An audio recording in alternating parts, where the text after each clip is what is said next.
Alright, yeah, so we all know Crimson Desert could be a little complicated, especially when it comes to combat and upgrading your build. I wanted to help give some tips to help prevent you from making the same mistakes I've made, wasting resources on upgrading the wrong items and doing double the work. As far as my build and how I develop my build, I wanted to show you how I target some key attributes. This is how I'm developing my build, and if any of you guys watching are more advanced in Crimson Desert, please feel free to chime in and share how you're developing your build in the comment section below. Let me know what type of build you're making too. My top 3 items, my earrings along with my helm, accompanied by my boots, are all targeting my movement speed. Your movement speed is the key attribute that determines how fast you're moving around in the game and how far you can travel considering your stamina bar. My armor along with my shield determines my defensive attribute. My gloves and my ring determine my attack speed. And your attack speed determines how fast these animations actually play out. Your general attack attribute determines how strong those attacks are. The number 1 key attribute that seems to reign supreme on Crimson Desert is critical rate. I use my weapons to apply critical rate along with my necklace, and one of my rings also has a crit rate on it. The highest you can get your critical rate is to level 15.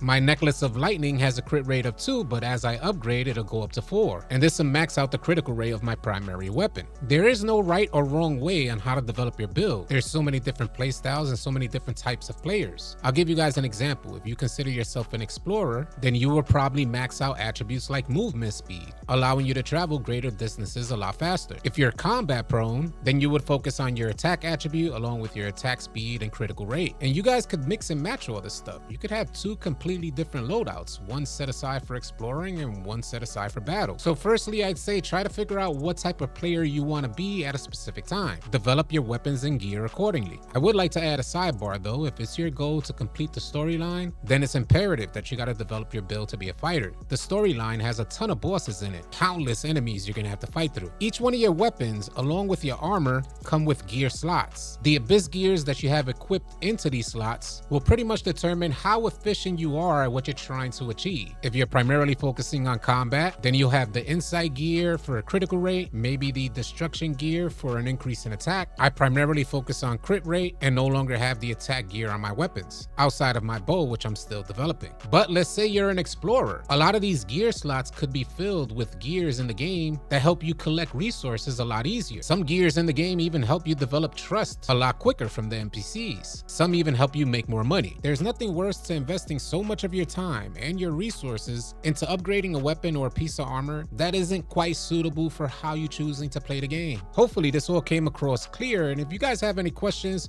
please feel free to share them in the comment section below. I'll be answering questions as they come in. I also wanted to add the crit rate or attack that you place on armor like boots and gloves only apply to that specific piece of gear when you're using it in attack mode. In other words, if you place an attack gear or a critical rate gear on your gloves or boots, that critical rate and attack increase is only applied when you're either punching or kicking. So you're not able to stack crit rate from your boots or gloves onto the crit rate of your swords. The key thing to note is that some of the abyss gears have global bonuses that apply globally to your player, and some abyss gears only apply to the specific piece that they're placed on. An example of this is attack speed and movement speed gears are applied globally, whereas the insight crit rate gear is only applied to that weapon. And the absolute best way to know whether your gears are being applied properly, let's say we want to check the critical rate when I'm using my primary weapon, I'll pull it out, then go into my inventory. On the bottom right, you see the button icon for status. We'll click that and it shows me the stats I have while using the Darkbringer sword, along with any bonuses that I may have on the right side. Now we'll stow away our weapon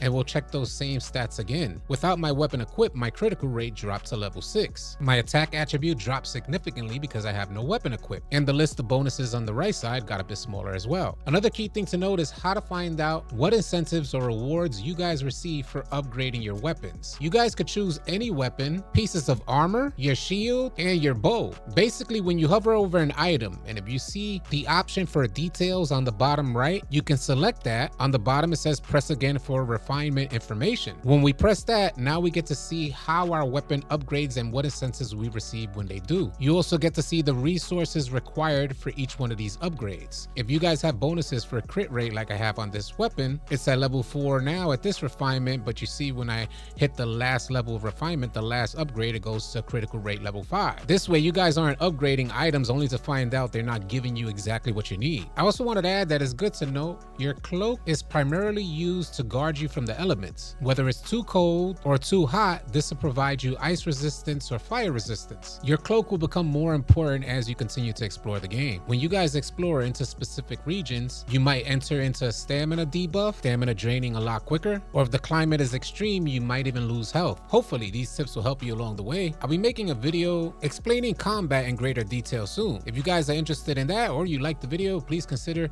subscribing to the channel. Leave your thoughts and comments in the comment section below, and I'll catch you guys on the next video.